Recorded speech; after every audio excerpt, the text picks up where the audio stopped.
Ja nüüd korduvalt on märgatud ja öeldud, et meil palju noori ja linnapea juba ütles, et Tartu koolid on täna meil siin. Palun nüüd siia meie Tartu gümnasiastide esinduse ja nendel on siis valmistatud etteaste, oleme põnevad. Sinimustvalge Eesti lipp väljendab ühtsust. 4. juunil 1884 pühitsesid 24 Eesti üliõpilast esimese sinimustvalge lipu. Tudengilipust on saanud rahvast ja riiki ühendav Eesti lipp. Lipp tähistab ühiste aadete ja väärtuste elujõudu ning väljendab ühtekuuluvustunnet.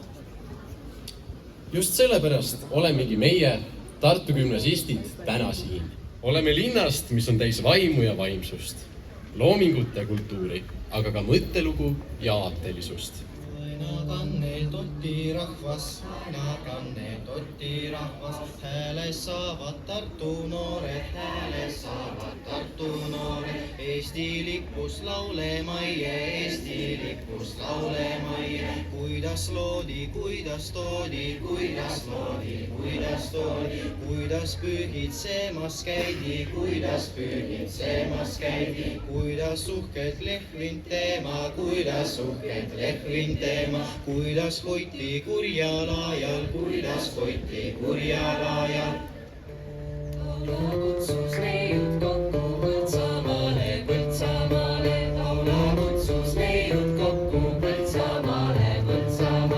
teemal hakkas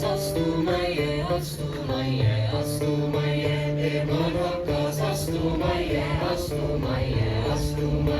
Niina hakkas õmblemaie, Niina hakkas õmblemaie, nii me lippu valmis saime, nii me lippu valmis saime. Tuulid pead, kus rahvas laulis, sinimustvalge igal pool, 84. Otepääle kallasele, lippu tehti, lippu toodi, lippu pühitsema viidi,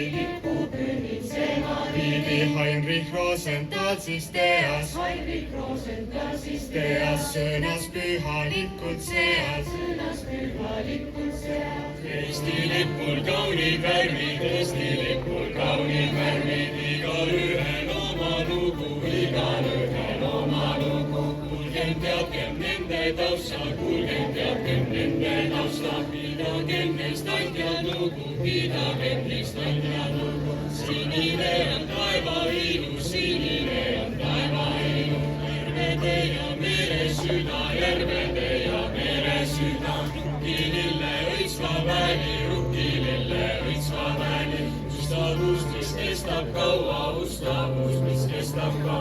ustav muld ja kodumure, rahvuskuu ja metsarüppe, minevikust raske rada,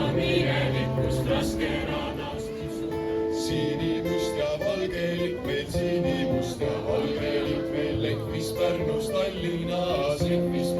Tallinnas, kui me riiki kuulutati, algusesse ajutine, lipp, mis muiste kaunid lehvis, kuid siis juba riigilipp ta, siis läks lipp meil ERMi kotta, ning veel hiljem vaimast verre, Pika Hermanni tornis liip, sinimust ja valge sääras,